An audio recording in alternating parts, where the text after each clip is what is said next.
Véronique Sanson est l'une des artistes invitées du 3e prime de la Star Academy présenté par Nikos Aliagas ce soir sur TF1.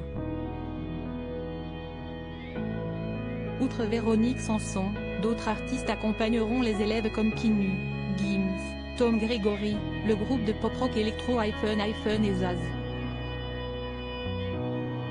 Si par le passé Véronique Sanson a pu participer à quelques saisons de la Star Academy en tant qu'invitée, un autre artiste n'a malheureusement pas eu ce privilège, s'y estime Michel Berger, mort en août 1992. Un chanteur qu'elle connaît bien pour avoir vécu une histoire d'amour avec lui lorsqu'elle avait 20 ans.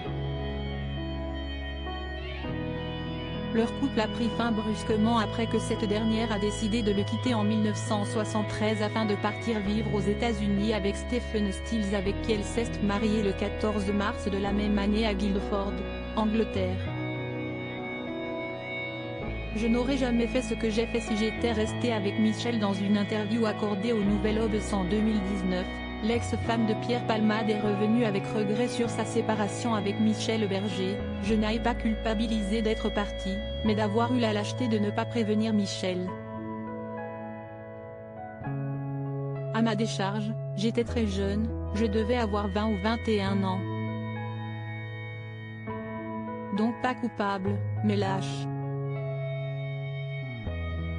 Entre les deux, il y a une sacrée nuance. J'ai été lâche et je m'en suis tellement voulu. Les regrets sont venus après, quand je me suis dit que j'aurais dû garder les deux. J'aurais été la plus heureuse des femmes. Par le passé, Véronique Sanson avait dédié une chanson Le Maudit au mari de France Gall, décédé en 2018. La chanteuse a fini par tirer le positif de sa séparation avec Michel Berger. Au début, tout se passait très bien, mais j'étais rongée par cette question. Est-ce que je n'ai pas eu tort de partir? Je sais maintenant que j'ai eu raison. Je n'aurais jamais fait ce que j'ai fait si j'étais restée avec Michel, si je n'avais pas suivi Stephen aux États-Unis. Je n'aurais pas écrit ce que j'ai écrit sans cette liberté, cette autre façon de travailler. Et puis je n'aurais pas eu mon fils, cet homme merveilleux. En effet, Véronique Sanson et Stephen Stills ont donné naissance à un fils, Christopher, né en 1974.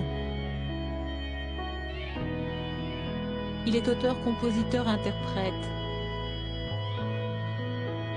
Un artiste complet comme ses parents.